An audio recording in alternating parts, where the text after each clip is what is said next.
Здравейте, казвам се Илия Кендев.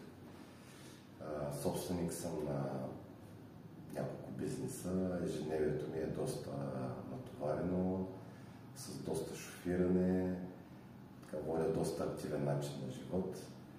И през целия си живот съм имал проблеми с зрението, имах астигматизъм, не виждах надалеч.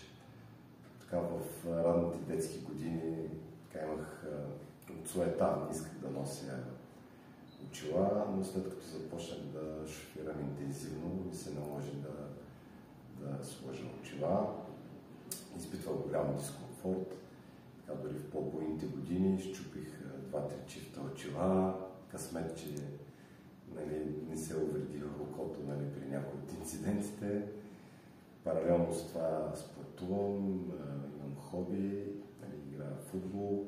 Там също беше голям проблем с очилата. При топло студено запотяват се, зацапват се, пък футбол, абсурд с очила. Пак инциденти имаше.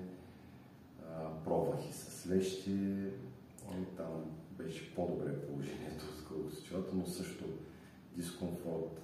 Съхнеше ми окото, докато шофираш, по някое време засъхне, ми се размазва всичко, трябваше да отбивам, да си капя капки, влезне ти нещо в окото, не можеш да си разтъркаш окото, трябва контейнер да имаш да свалиш лещата, за да го почистиш. Общо взето, през целия си живот така имах проблем с това, било с очилата, било с лещите, все някакъв дискомфорт. Честно да си признава, беше на страх. В началото не бях чувал за лазерната корекция, но така често да ви кажа, си казах, нека да мине малко повече време да се усъвършенстват технологиите. И горе-долу така си и получи, така колкото разбрах, и няколко модела за усъвършенстване на лазерната корекция. Имах познати. Имах естествено предложения за Турция, за София, за всякакви места. Си казвам, добре, изглежда ми добре тази болница ми Луксор. Пловдив си, защо да пътувам и най-малкото си по времето, нека да проверя, да видя как с технологията, как са професорите, лекарите. И така, дойдах на преглед при доктор Тасков. Той беше изключително вижлив, наистина така, просто му се доверих. Много така ми обясни подробно и на разбираем език да разбера точно какво да очаквам при всяка една от процедурите, за да мога да избера най-добрата за мен спрямо ежедневието ми, спрямо много неща. И така, спряхме се на лазерна корекция с последна технология, последно ниво на технология на лазерната корекция, мисля, че Смайл се казва.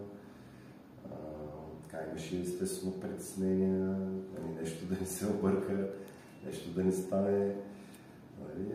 Ме увериха, че тя има защити, всичко мина буквално за може би 10 минути. Нищо не усетих като болка, буквално по 10 секунди беше на око. Сега ще си призна, имаше един леко неприятен момент, момента, в който се изважда това, което е изрязано, но като цяло ми боли и наистина буквално приключи за 15 минути. След това имаше възстановяване, пъти 24 часа, малко повече притеснение имаш, след това просто леко замъгляне и с ден след ден се избистраше. И сега съм вече на 30 дни след корекцията. Просто съжалявам, че не го направих по-рано. Наистина, както сега си говорихме и с доктора, просто качеството на живота се подобрява без очила и лещи.